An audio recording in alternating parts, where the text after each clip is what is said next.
small enough by then to implant under the skin with a horse needle, a large hypodermic needle. And I was shown these, and they worked. And we could read them with a primitive hand wand type reader from about 7 or 8 feet away. And this was still primitive technology. Excuse me. Now, at the time in the security industry, a lot of us had a lot of concerns about tracking and locating people that had been kidnapped, particularly what was going on in Europe at the time, where we were having NATO officers, even the Prime Minister of Italy, kidnapped. And these people were drained, or they were brutalized, or both. And one of the goals of the industry was to develop technology that would allow us to track these people or locate them quickly. Hopefully to save their lives, but on a secondary basis to keep them from being drained of sensitive information. And I brought this technology to a meeting in a skiff room in Virginia that was arranged by a friend of mine with the CIA and another friend of mine with the State Department at the time to introduce this technology to what we felt at the time were the right parties to use this new technology responsibly. Now, I hadn't heard about the remnant or any other religious beliefs at the time that said that everybody was going to be implanted with some sort of marking system, la the beast or 666. I wasn't even aware of that stuff at the time. And I was taking this as a serious solution to a potentially a problem that would not go away. And it was interesting, we met in this room, and because of the tight meetings we were involved with, certain people would not give you their full name or where they came from. I just had to trust that my two contacts had contacted the right parties to be there at the right time, and that they would all be responsible individuals. There was a mistake. After that meeting, I discovered that 2 of the people in the meeting had never been asked there, yet they knew about the meeting. They knew what it was about. They knew who was going to be there. And later research indicated that one of them actually worked for the Department of Agriculture and one of them worked for the Department of the Treasury. What prompted our looking at these 2 men was that the way they asked the questions they asked, the attitude behind them, even the body language, indicated that they had reasons for the use of this technology other than the one that was intended at the meeting.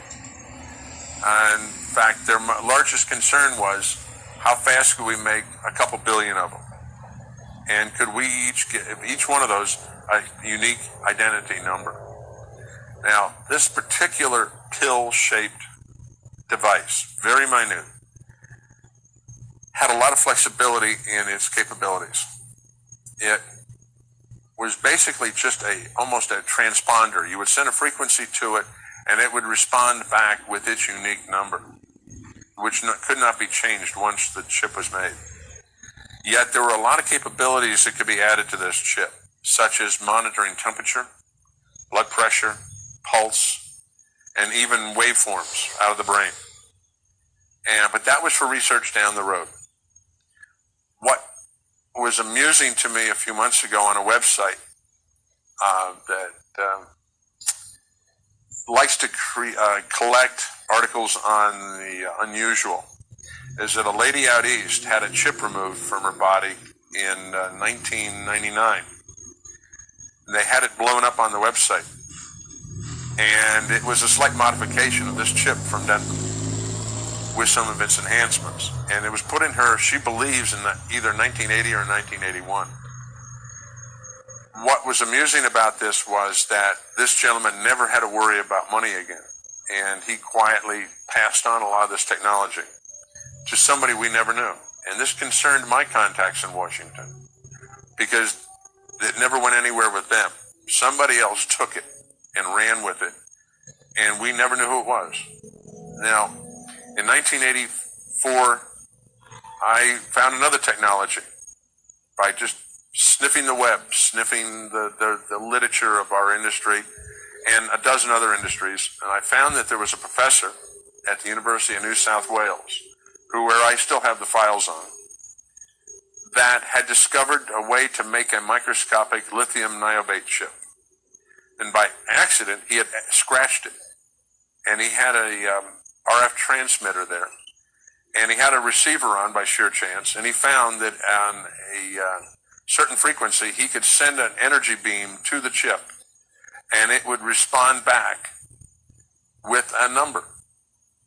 He worked on that technology, and that technology, eventually I found out about. We flew him into Denver to our company, Systems Group of Colorado, and we did a test. He had some primitive small chips he brought with him.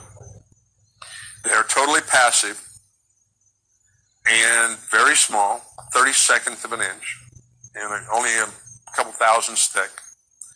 And by etching them, you could again create a unique signature, unique to each one.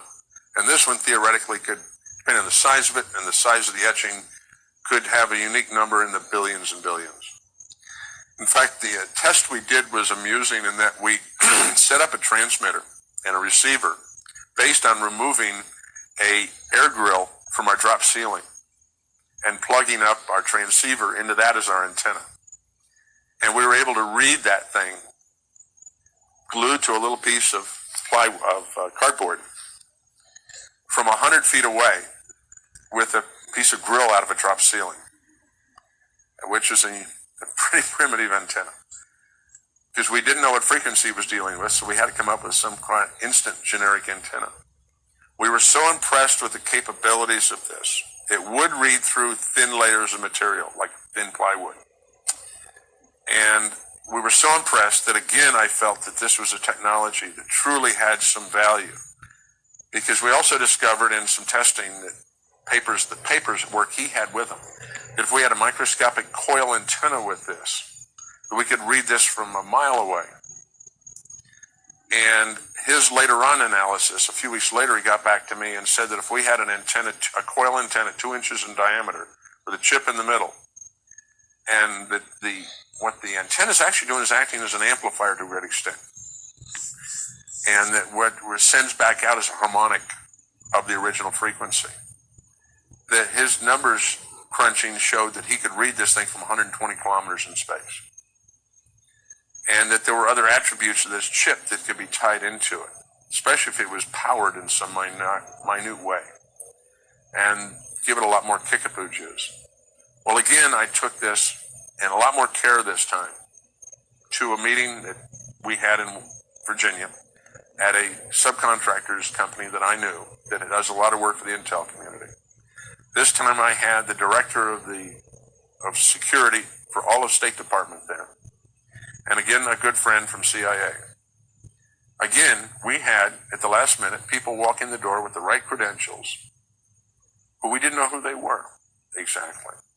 It turns out, again, we had people, two this time again, who after the meeting, we realized shouldn't have been there. And yet they had credentials that were awesome. Because it turns out afterwards I found out they had never been called by my two contacts. Yet they knew about our phone calls. They knew of exactly what time, what place, and what we were going to be talking about.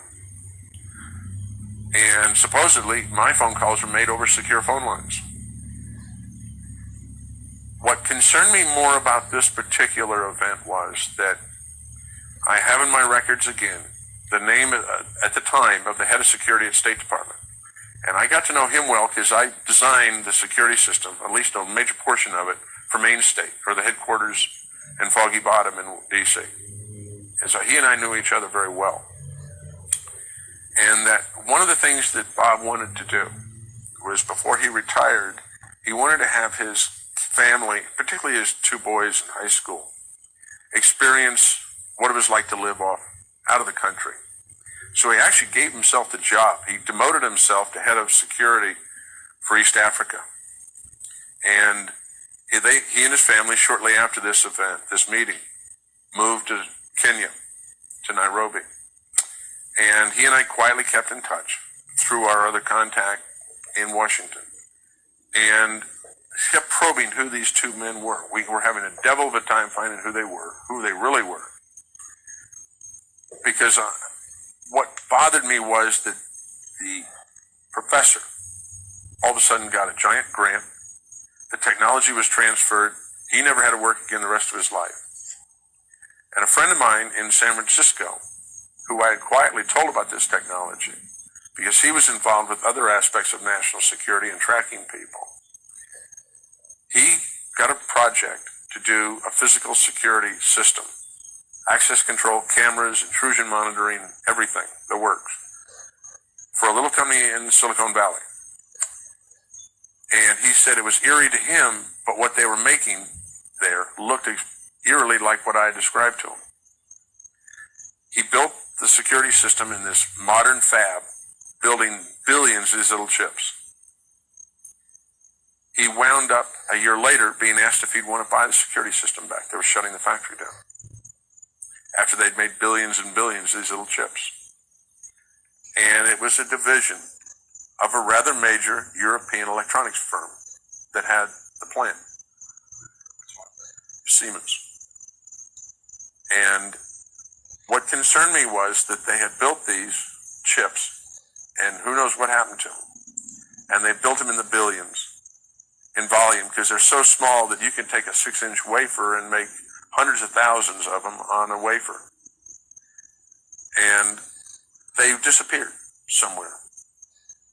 But in the process, what concerned me more was Bob did not give up trying to find out who these guys were and who they worked for, what their agendas were. He and I had had long talks now by the mid-'80s about what was really going on in government, who was controlling what concerns he had, because he had come to the realization there were a lot of things going on that weren't right.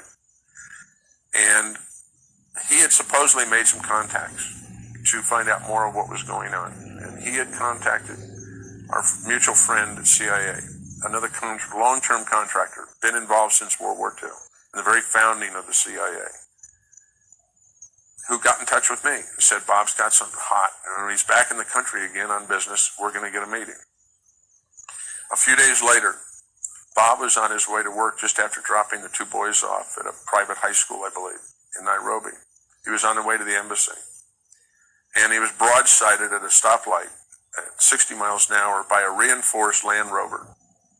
He was killed instantly. The Brit that supposedly was drunk at 7 in the morning, was taken to the hospital and immediately disappears. And all the evidence he had given in the way of documentation was proven to be phony as to who he was, and Bob was killed. And it was a hit. And it's always concerned me today that he had gotten a little too close to who had been involved with this implantable chip technology. We'd been trying to, for a couple of years then, quietly trying to find out who had been doing it without our government realizing it was going on. Because whoever it is has got total ability to penetrate anytime, anywhere, our government, and locate what is going on instantly. Research since the early 80s on my own and with some friends indicates that we have at least 4 power groups in the world. They have wealth beyond all imagination. They have advanced technologies. They have taken over various programs, particularly black programs, within our government and probably even the Russian government and the Chinese. Their politics to them, as we know it, is not the same. And they have agendas totally unlike what we perceive our government's agendas really are. And that they are able to track unbelievably what's going on around them at a minute level. And who these people are, my friends and I have given them names, but they have no relevance to what they call themselves. We just simply call them the Four Horsemen. And that these horsemen work together at times, and they work against each other at times. There's an ongoing battle between them at a low level to who's going to be top dog in the world. The one commonality to all 4 appears to be an absolute desire for control of everything and everything. And that some of them have different bases for this. From the point of view of it, each of them has their own philosophy. And that core root philosophy guides them supposedly in their actions. And we believe that this is what was causing a lot of strange things to happen in Nevada that we were experiencing, and on a strange way correlates also with what happened with these implantable chip technologies that I personally brought, now I look at it, to the wrong people in the government.